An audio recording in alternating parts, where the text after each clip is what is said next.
De uma medalha de ouro sabotada por um torcedor, até um atleta negro fazendo bigodinho maligno engoliu choro dentro da Alemanha nazista. De um atleta olímpico que quase morreu na piscina porque nadava muito mal, até um massacre sangrento que manchou a história dos Jogos Olímpicos. Hoje, depois da vinheta, a Liga te mostra 7 episódios incríveis na história dos Jogos Olímpicos. Confere!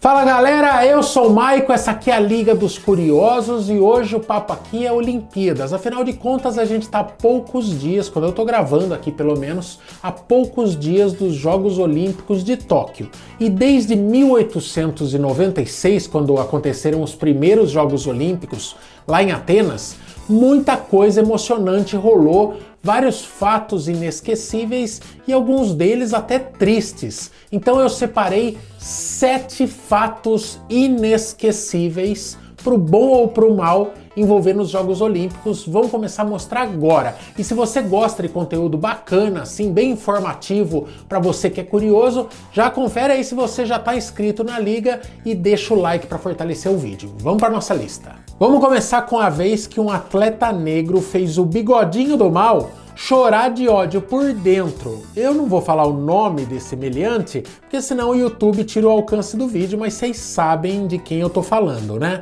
Bom, esse episódio aconteceu nas Olimpíadas de 1936, em Berlim. Naquela ocasião, o Bigodinho planejava usar os jogos para deixar bem claro a supremacia da raça ariana sobre as demais. O plano era dominar os Jogos Olímpicos, fazendo principalmente com que os atletas alemães sobressaíssem, né? E deixando qualquer espaço reduzido para a vitória de outros atletas, principalmente de outras etnias. Mas o Bigodinho do Mal não contava com a presença de Jesse Owens, ele que venceu nada mais nada menos do que 4 modalidades e garantiu o ouro nos 100 metros, nos 200 metros rasos, no revezamento 4x100 e no salto em distância.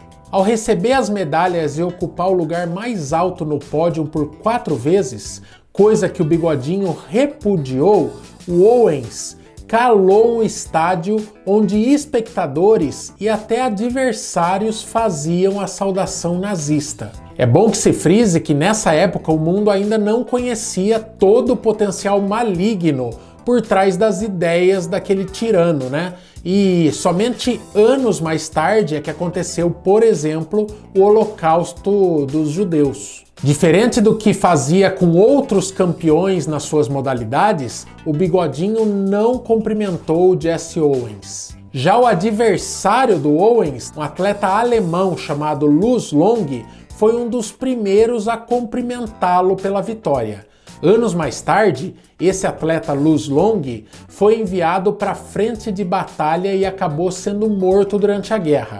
Só que atletas olímpicos não eram mandados para a guerra. Então, os historiadores acreditam que esse foi um castigo imposto pelo Bigodinho a esse atleta pelo simples fato dele reconhecer a superioridade do Jesse Owens. Os tempos hoje, graças a Deus, são outros, tanto que a rua em frente àquele estádio alemão hoje se chama Jesse Owens. Agora vamos para aquela que é uma imagem que consegue transmitir toda a garra e superação esperados de um atleta olímpico. A protagonista dessa imagem, que arrepia qualquer pessoa que goste de esporte, é a corredora suíça Gabriela Andersen, que em 1984, nas Olimpíadas de Los Angeles, protagonizou um dos episódios mais arrepiantes da história dos Jogos. A Gabriela estava participando da maratona,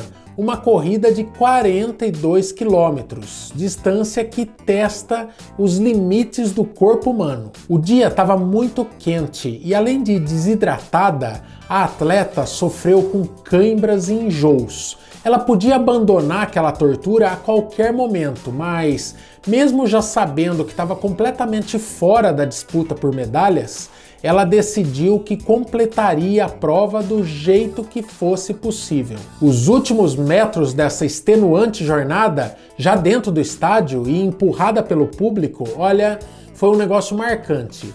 Não tem como ser deixado de nenhum top momentos das Olimpíadas.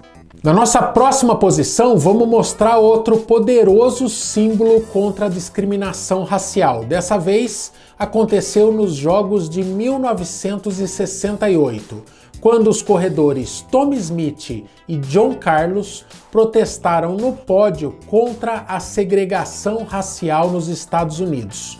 Um problema que a gente vê que rola por lá até hoje, né? O Tommie, que foi ouro, e o Carlos, que foi bronze nos 200 metros, subiram no pódio usando meias negras sem sapatos, uma forma de representar a pobreza do povo negro. Eles também usavam nos seus uniformes broches dos movimentos de direitos civis e quando o hino americano começou a tocar, eles abaixaram as suas cabeças e ergueram os punhos fechados no ar, cobertos com luvas negras. Essa era a saudação do movimento negro norte-americano. Os atletas foram suspensos por conta disso, mas esses gestos entraram para a história das Olimpíadas. E tem uma curiosidade nisso tudo, porque perceba que o Carlos está com a mão esquerda erguida e usando a luva, quando o normal seria a direita. Só que no dia ele não conseguiu encontrar suas luvas, então o Tommie ficou com uma mão e ele ficou com outra. Na nossa próxima posição, vamos falar de um atleta que se transformou numa máquina perfeita de conquistas de medalhas. E um cara que conquistou sozinho mais medalhas que muitos países somados não conseguiram conquistar em toda a sua história de participação nos Jogos. A gente está falando do nadador norte-americano Michael Phelps. Nos Jogos Olímpicos de Pequim, em 2008, ele realizou uma participação perfeita nos Jogos, vencendo todas as provas que disputou e conquistando 8 medalhas de ouro sozinho. Com isso, ele se tornou o maior ganhador de medalhas numa única edição e bateu o recorde anterior, que era de outro nadador, o também americano Mark Spitz, que em 1972, nos Jogos de Munique, tinha conquistado 7 medalhas. O Phelps também é o recordista absoluto na conquista de medalhas olímpicas no total. Ele tem nada mais, nada menos do que 28 pódios olímpicos, sendo 23 ouros, 3 pratas e 2 bronzes. O Phelps se aposentou depois de participar dos Jogos Olímpicos no Rio de Janeiro. Caso contrário, eu acho que dificilmente alguém conseguiria fazer esse cara parar de voltar para sua casa com as malas carregadas de medalhas depois de cada participação em Jogos Olímpicos. Agora vamos falar do episódio mais sangrento da história dos Jogos Olímpicos, que especialmente os mais jovens, eu acho que não fazem ideia que isso chegou a acontecer durante uma Olimpíada. Em 1972, nas Olimpíadas de Munique, na Alemanha, os Jogos foram marcados por um atentado televisionado para todo mundo. Era 5 de setembro, quando 8 membros de um grupo extremista palestino invadiram o alojamento da delegação israelense, fazendo 2 vítimas fatais e mantendo outros 9 integrantes reféns. Esse sequestro foi a tentativa desse grupo para tentar negociar a libertação de 234 árabes que estavam presos em Israel. Foi então que, enquanto o sequestro rolava, as forças alemãs decidiram armar uma emboscada para os terroristas, prometendo ao grupo um avião que transportaria eles em segurança de volta para o Egito. Contudo, a real intenção dos militares era abater todos os terroristas quando os mesmos estivessem expostos. Um helicóptero foi oferecido para fazer o transporte dos terroristas e reféns para a base próxima. No entanto, a desastrosa ação do exército alemão culminou num verdadeiro massacre. Ao perceberem a cilada, os terroristas abriram fogo contra os agentes e deu-se início a um grande tiroteio. Como se não bastasse, durante o desespero do conflito, um dos palestinos lançou uma granada em direção ao helicóptero, acabando com qualquer esperança de resgate dos reféns. O saldo dessa tragédia foi um massacre, a morte de 17 pessoas, sendo 11 israelenses sequestrados, 5 membros desse grupo terrorista e um policial alemão. Mesmo sob os protestos de Israel, os jogos prosseguiram pouco tempo depois dos velórios das vítimas, que ocorreram em um dos estádios da competição. Além disso, o evento desencadeou outros conflitos entre palestinos e judeus, agravando a tensão que já existia entre os países. As questões envolvendo a segurança de atletas durante as Olimpíadas evoluíram muito desde esse ocorrido aí, mas essa é uma mancha que vai estar para sempre na história dos Jogos Olímpicos. A nossa próxima história envolve um brasileiro, o maratonista Vanderlei Cordeiro de Lima, que na edição de 2004 em Atenas estava muito próximo de vencer na maratona e ganhar o ouro quando foi atrapalhado por um padre irlandês maluco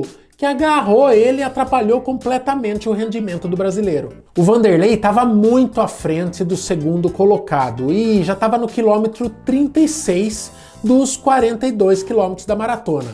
As chances dele vencer a prova eram enormes, mas eis que do nada esse padre irlandês chamado Neil Horan saiu do meio da multidão e agarrou o Vanderlei, fazendo ele perder segundos cruciais e fazendo também com que o segundo colocado encostasse. Bom, o padre acabou sendo contido ali pela multidão, né, e o Vanderlei pôde prosseguir na prova. Só que totalmente desconcentrado e desconcertado, ele acabou ficando em terceiro lugar na prova. Mesmo assim, o melhor resultado em maratona de um brasileiro durante toda a história dos Jogos. E o mais legal é que o Vanderlei comemorou o terceiro lugar como se fosse o primeiro. Ele não ficou ali amargurado, né, pensando no que ele deixou de conquistar. Ele decidiu comemorar o meio copo cheio e vibrou muito com o terceiro lugar. Ah, e o padre irlandês continuou aprontando no mundo dos esportes, viu? Em 2003 ele chegou a ser preso por 2 meses quando invadiu uma corrida no circuito de Silverstone e, passando entre os carros, ergueu placas com símbolos religiosos. O cara é totalmente crazy. Vai morrer. Algum protesto que tá fazendo, se ele quiser atravessar, ele morre. Se ele quiser atravessar, ele morre. E para fechar nossa lista, vamos mostrar o dia que um atleta olímpico quase se afogou diante do público porque não sabia nadar direito. Aconteceu nas Olimpíadas de Sydney, em 2000. O atleta em questão era o Eric Mossambani, da Guiné Equatorial, que estava disputando os 100 metros livres da natação. O Mossambani completou a prova em 1 minuto, 52 segundos e 72 centésimos, bem longe dos 47 segundos conseguidos pelo atleta que conquistou o ouro.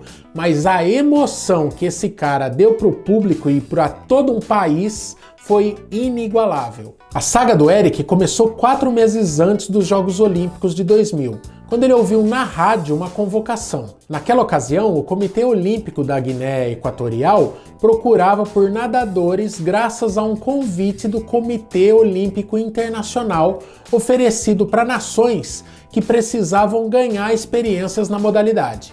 O Eric foi o único que se apresentou àquele chamado feito no rádio. E para provar que pelo menos ele poderia integrar, né, essa equipe de natação formada por um homem só, ele teve que nadar numa piscina de 12 metros de um hotel lá do país, porque não existia piscinas olímpicas naquele lugar. Durante os meses que antecederam os Jogos Olímpicos, e já sabendo que ele ia participar, né, o Eric treinou principalmente num rio e por conta própria, sem treinador. Quando viajou para Sydney, ele nunca tinha deixado seu país antes. O mais marcante da participação dele foi que ele nadou sozinho. Isso porque na largada da fase de classificação, outros 2 competidores da África acabaram queimando a largada e foram desclassificados. Foi então que o Eric pulou na água sozinho e durante o percurso de 100 metros demonstrou que estava muito cansado de verdade, sendo empurrado pelos gritos do público. Um negócio arrepiante. O legal é que o Eric se tornou um símbolo do esporte lá na Guiné. E quando voltou, 2 piscinas olímpicas foram construídas para incentivar a prática do esporte. Embora hoje ele ganhe a vida trabalhando como um engenheiro numa empresa de gás, o seu envolvimento com o esporte persiste e ele é responsável por fazer a seleção de atletas para a seleção do país e também por treinar crianças. Além disso, o Eric continua participando de campeonatos de natação na África, hoje nadando muito melhor. E aí galera, conheci essas histórias? Qual é aquela que mais mexe com você? Me coloca nos comentários que eu quero saber, beleza? E se você gosta do conteúdo da Liga e acha que outras pessoas curiosas também podem gostar, compartilha o nosso material para trazer mais gente para cá, beleza? Por hoje a gente fica aqui, mas tem um monte de conteúdo bacana para vocês assistirem. Valeu, tchau!